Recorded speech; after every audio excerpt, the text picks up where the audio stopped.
So the first thing we're going to do for the headband is we're going to take the right side and we're going to fold it lengthwise, right sides together.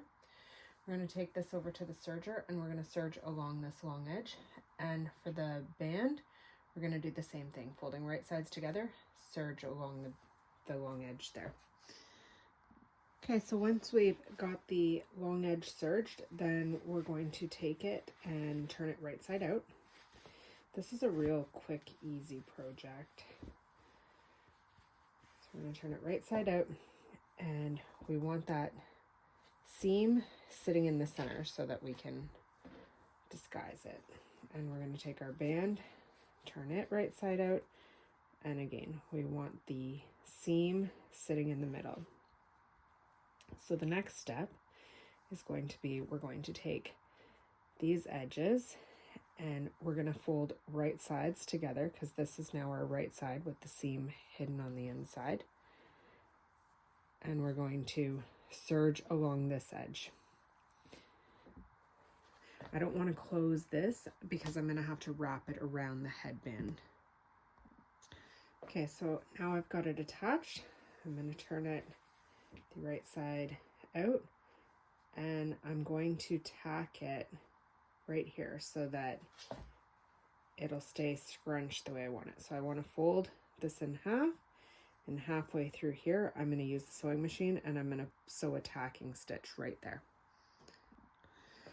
Okay, so you can see I did the tacking stitch in black, so now the layers are secured together.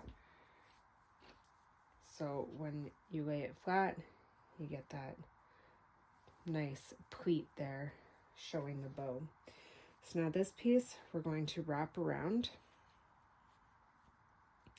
and this is the right side. So what you're going to do is you're going to wrap it around backwards, and you're going to make sure you don't catch any of the hairband, and you just serge along here, and then we'll turn it. That's why we have to make sure that we don't catch the hairband. So I'll serge that and I'll come right back.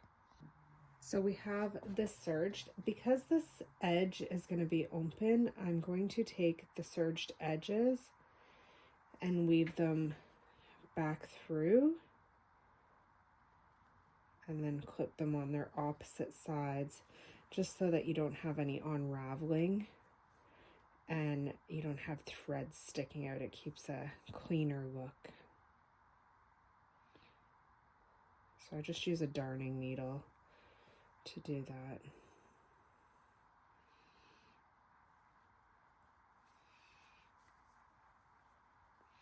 So now that it's fed through on both ends, I'll give it a little snip. You can put a little bit of fray stop on the ends here too if you want, just to make sure it's extra secure. So now you're just going to turn that the right way and pull it back over the center so that it's hiding the seam, and just make sure that you've got your center seam sitting on the inside. So make sure everything's sitting nice and flat, nothing's twisted or tucked under. And you can leave it like that, or if you want to make sure that it doesn't move around or anything, you can just do a little bit of hand stitching and just secure it through the knot here. But it is pretty tight, made out of this fleece, so it shouldn't be shifting around at all. And that's the headband completed.